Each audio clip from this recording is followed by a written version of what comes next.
Assassin's Creed has taken us to so many places: Jerusalem, Renaissance Italy, the Caribbean seas, even ancient Egypt and Greece. But for almost 2 decades, fans were asking the same question: when will we finally get to explore feudal Japan? And now, in 2025, Assassin's Creed Shadows has delivered that dream. Today, I'll be reviewing the game in full detail, covering its story, characters, world design, combat, and whether it actually fixes the franchise's long-standing issues. Grab a seat. This is going to be a deep dive into one of Ubisoft's boldest Assassin's Creed games in years. One of the biggest selling points of Shadows is the Sengoku-era Japanese setting, a period full of samurai warlords, clan rivalries, and political turmoil. Ubisoft has poured effort into bringing this world alive. The castles, bustling villages, cherry blossom forests, and snow-covered mountains aren't just beautiful, they're dripping with atmosphere. It feels authentic yet stylized enough to fit the Assassin's Creed identity. This isn't just Japan for tourism. It's Japan on the brink of chaos, where every assassination feels like it could tip the balance of power. Honestly, after almost 20 years, it feels right at home. Let's be honest, Assassin's Creed stories have always been a mixed bag. Shadows is no different. The narrative is stuffed with familiar tropes: revenge arcs, betrayals, conspiracies within conspiracies. Yet, it works because the plots are morally complex, intertwining clans, personal vendettas, and the larger war against the secretive Shimbakumaru organization. The pacing is tighter compared to Valhalla. You don't get lost in endless filler. Main story beats come faster, though there are still plenty of go here, do that quest connecting them. Think of it like a historical novel. Some parts drag, but the overarching intrigue keeps you turning pages. I wasn't blown away by the writing moment to moment, but there are standout cutscenes, quiet reflections, tense interrogations, and shocking betrayals that elevate the narrative. It doesn't reach the heights of Ezio's saga, but it's leagues better than some of the series' weaker entries. This time we get 2 protagonists: Naoe, one of the last surviving shinobi of the Iga clan, and Yasuke, the historical African samurai who actually lived in Japan in the 1500s. Naoe is quick, agile, a master of stealth and parkour. She embodies what longtime fans have always wanted: a true assassin archetype who uses shadows, rooftops, and clever gadgets.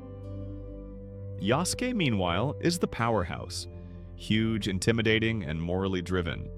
Their dynamic works beautifully. They often disagree, but those different perspectives create tension and growth. Naoe is haunted by loss, Yasuke by duty, yet together they balance each other. Now, here's where it gets interesting. As much as I loved Yasuke, gameplay balance tilts heavily toward Naoe. Her toolkit, stealth, climbing, double assassinations, just works better with Assassin's Creed's design philosophy. Yasuke can smash through walls and devastate groups of enemies, but too many missions are tailored for stealth. Ubisoft clearly wanted both heroes to shine, but in practice, Naoe steals the show. One of the smartest innovations Shadows brings is the objective board system. Instead of dumping a checklist of side quests, you actually gather information, follow clues, and piece together where your next target might be. It's immersive. It makes you feel like a real investigator rather than someone blindly following glowing map markers. For years, Assassin's Creed was mocked for bloated maps with endless icons. Here, Shadows scales that back, encouraging players to explore and think. Don't get me wrong, you'll still find filler activities, but now they're more manageable, more natural, and less overwhelming.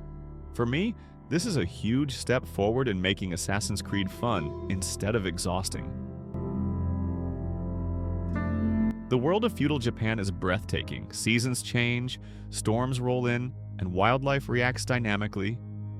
Watching birds scatter during a thunderstorm or snow piling on rooftops in real time, it's some of the most immersive environmental design Ubisoft has ever done.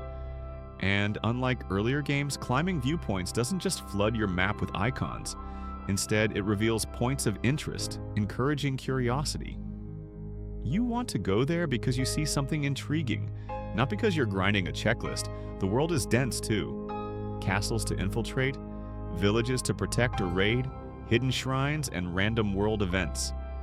And let me say this, performance is shockingly smooth for a game this size. I encountered very few bugs in my 50+ hours, which is rare praise for Ubisoft.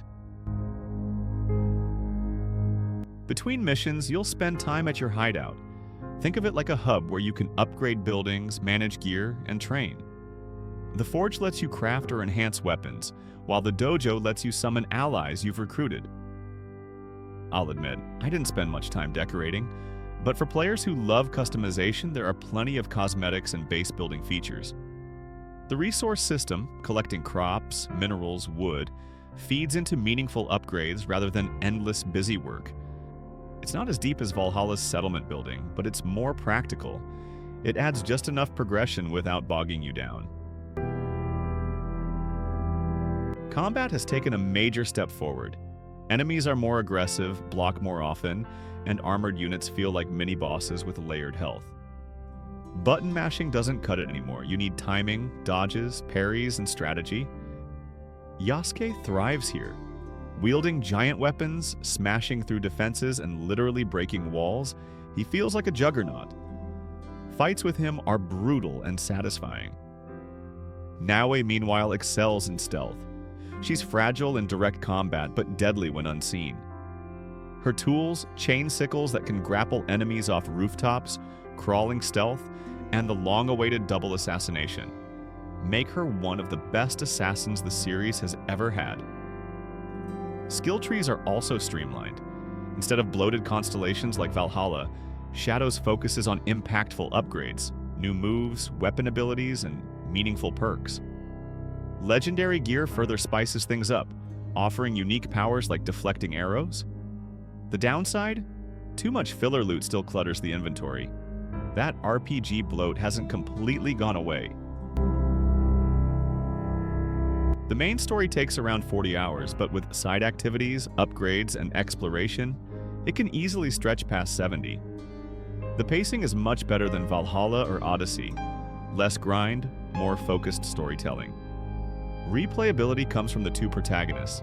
You might replay missions to see how Yasuke's brute force changes outcomes versus Nao's stealthy solutions. That said, the imbalance between them makes Nao the default choice for most players. So, is Assassin's Creed Shadows worth playing? Absolutely. It's not perfect. The story leans on tropes, Yasuke feels underutilized, and loot bloat persists. But this is the strongest Assassin's Creed since Origins. The Sengoku setting is stunning. The dual protagonists bring fresh dynamics, and the tighter design fixes many of the franchise's long-standing flaws. If you've ever dreamed of being a shinobi leaping across rooftops or a samurai cutting through armored foes in feudal Japan, this is the Assassin's Creed you've been waiting for. For me, Assassin's Creed Shadows isn't just another entry. It's a reminder that the franchise still has life, and maybe, just maybe, a bright future.